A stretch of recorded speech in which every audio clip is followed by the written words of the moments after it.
Bom dia, paz e graça. A reflexão de hoje se encontra em 1 Crônicas, capítulo 4, versículo 9 e 10, que diz o seguinte: Foi Jabes mais ilustre do que seus irmãos. Sua mãe chamou-lhe Jabes, dizendo, porque com dores odeia a luz. Jabes invocou o Deus de Israel, dizendo, ó, tomara que me abençoes e me alargue as fronteiras, que seja comigo a tua mão e me preserve do mal, e de modo que não me sobrevenha aflição. E Deus lhe concedeu o que lhe tinha pedido. Essa é uma passagem muito interessante, que ela está em Crônicas. E às vezes a gente tem uma certa dificuldade, né, quem lê a Bíblia, de ler Crônicas, porque Crônicas é um livro de genealogia, onde diz nome de pessoas que moravam em cidade, nome de pessoas que voltaram, né, do cativeiro, e a gente tem essa dificuldade. Mas o que eu quero trazer para nós hoje, nesse dia de hoje? Essa palavra nos traz uma reflexão interessante. Quando a mãe de Jabes colocou o nome dele, esse nome que significa com dores, né, te dei a luz, o nome no judaísmo ele tinha um significado. O significado para ele seria com dores, com sofrimento, né? Ou seja, e aquele nome às vezes ele acompanhava a pessoa.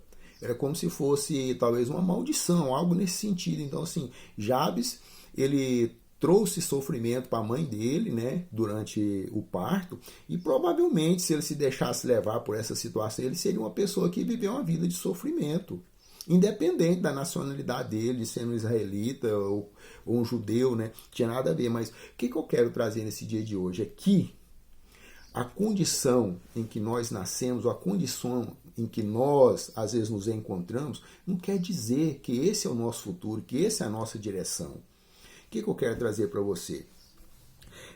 Quando Jabes orou ao Deus de Israel, o que ele pediu? Ele fez 4 pedidos para Deus. Ele fez 4 pedidos para Deus. Ele falou, abençoa-me, Senhor. Abençoa. A outra foi o que? Alargas-me, né? Ou seja, me dê terras, dá-me espaço, dá-me propriedade. Foi o pedido dele, né? Protege-me com a tua presença. Ele pediu proteção com a presença de Deus. E ele disse, livra-me do mal. Mas o que é que eu quero dizer para você? Para você chegar a essa condição de fazer determinados tipos de oração, nós temos que estar tendo algumas coisas, né, com relação a Deus. O que eu quero trazer para você? Nessa passagem destaca-se que Jabes era um homem de aprendizado e era um homem piedoso.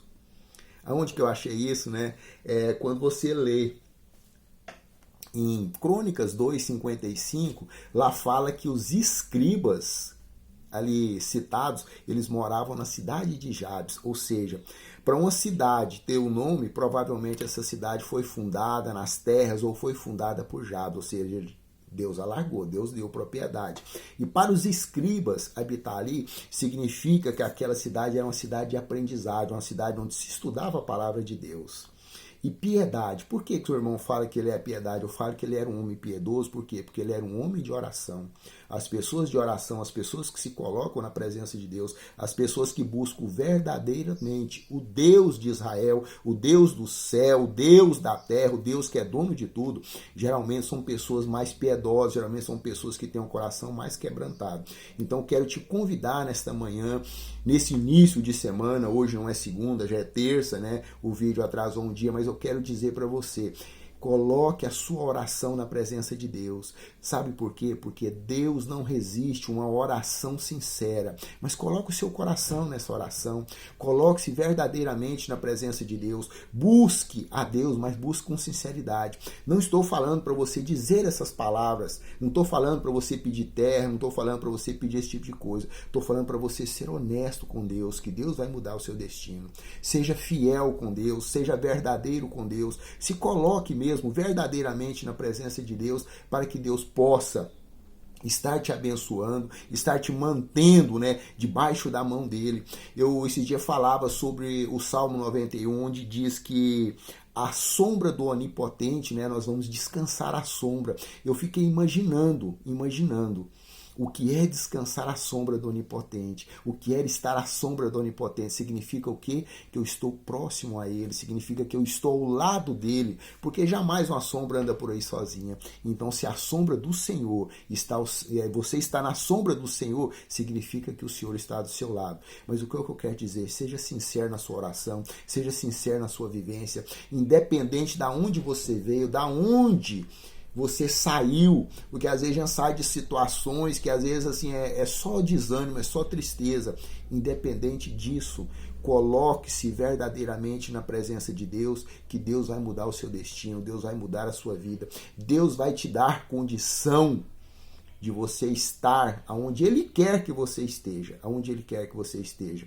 Que a graça de Deus, a misericórdia de Deus seja sobre você e sobre a sua família nesta terça-feira abençoada. Que o Senhor Deus Todo-Poderoso te proteja e que o nosso Senhor e Salvador Jesus Cristo esteja implantando em você a mente de Cristo. Amém?